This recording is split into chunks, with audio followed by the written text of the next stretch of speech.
Yangasi? Ana ikkalasi. Bulong'irmi deyman, ha? Shunday o'xshaydi. Qani. Hoy, Manchik! Ha, biz blogermiz, xola, bloger. Hoy, nima qilyapsizlar, ha? Yangiliklarni yoritib yuribmiz. Yangilikni zo'ri mana bizda. Qani, yuring dedi. Sizlarga va'da qilingan yangilikning zo'ri mana. Hozir men senga aytdim-ku, shu yerni o'zida seni o'ldiraman. Nega tushunmaysiz? Axir men 3 ta farzandim bor. Farzandingga ham, o'zingga ham. 21-mart kuni soat 11 da bexato otilgan o'q spektakliga aylanaylar sizlarni taklif qilib qolamiz. Kelinglar. Qo'y boringlar o'zim. Qo'y boringlar. Essiz xazon bo'lgan umrim. Essiz xazon bo'lgan umrlar, essiz. 22-mart kuni xazon bo'lgan umrlar fojiasini birgalikda ko'ramiz. Shu yerdamiding? Yaxshilar ko'rib qo'yinglar. Ko'ppa kunduz kuni meni tunamoqchi bo'lyapti.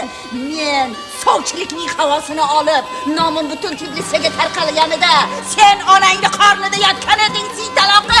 Bu yoqqa kel. 24-mart kuni Hanuma spektaklining premyerasiga taklif qilib qolamiz. Musofirman o'lkangizda qolayin, har yaprog'ingizga qurbon bo'layin.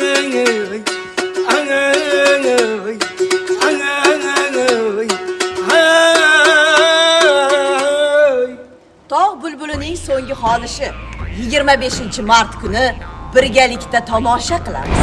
Ferdinand, sen yonimda bo'lsang, meni halok qilmoqchi bo'lgan chuqurjarlar ko'zimga ko'rinmay qoladi. Sen xavotirlama, Luisa. Meni sevmay qolishing xafidan bo'lak. Men hech narsadan qo'rqmayman. Meni ko'nglim kecha qanday bo'lsa, bugun ham shunday. 26-mart kuni Makr va muhabbat spektakliga taklif qilamiz. Ona vatanimga qaytganimdan so'ng qariyb 40 yillik safarlarim davomida erishganlarim va izlanishlarimni jamlab 11 ta asar ijod etdim. 27-mart Imom Termiziy spektakli premyerasini birgalikda tomosha qilamiz. Yangasi kelin xafa bo'lyapti. Voy, nega xafa bo'lasiz? Bizni e'lon qilmadingiz-ku. Voy, na'muncha shoshqaloqsiz. Hozir 23-mart kuni Kalvak Mahsum spektakli premyerasida biz ham ishtirok etamiz. Qalay, yangiliklarimiz sizlarga ma'qulmi? Ha, yangasi. Yana bitta yangilik topib ketdi. 21-mart kunida 27-mart kunigacha soat 11 da spektakllarimiz mutlaqo bepul namoyish etiladi. Va yangasi, yangilikni zo'ri menda.